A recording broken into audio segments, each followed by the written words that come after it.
সকাল সকাল সৌরভ অফিসে বেরিয়ে যাওয়ার পরে আমি একা একাই ফোন ঘাঁটতে ঘাঁটতে আমার ব্রেকফাস্টটা সেরে ফেলি আর তারপর চলে যাই লাঞ্চ বানানোর জন্য।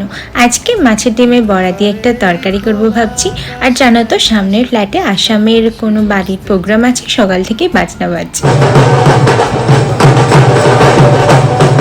তারপরে দুপুরবেলা লাঞ্চ সেরে আমি একটু দই বড়া খাচ্ছিলাম। সৌরভ লাস্ট 2 দিন ধরে বলছিল যে ওর আলুর পরোটা খাওয়ার ইচ্ছে হচ্ছে, তো আজ যেহেতু সময় পেয়েছি ভাবলাম ডিনারেই আজকে আলুর পরোটা বানিয়ে নিই। তো তাই জন্য দুপুরবেলাতেই আমি আলু সিদ্ধ করে আলুর পুরটা বানিয়ে রেখে দিয়েছিলাম, আটাও মেখে রেখে দিয়েছিলাম। রাতে খালি আলুর পুরটা এই লেচির মধ্যে ভরে গরম গরম ভাজলেই তো রেডি। আর জানো তো, আমি আলুর পরোটার সাথে সবসময় একটা পেঁয়াজ আর টমেটোর চাটনি বানাই, যেটা ভীষণ ভালো খেতে হয়। আমার মনে হয় আলুর পরোটার সঙ্গে আলাদা করে তরকারি তো লাগে না, বাট এই চাটনিটাই এনাফ। তো এটাই ডিনার করে নিলাম।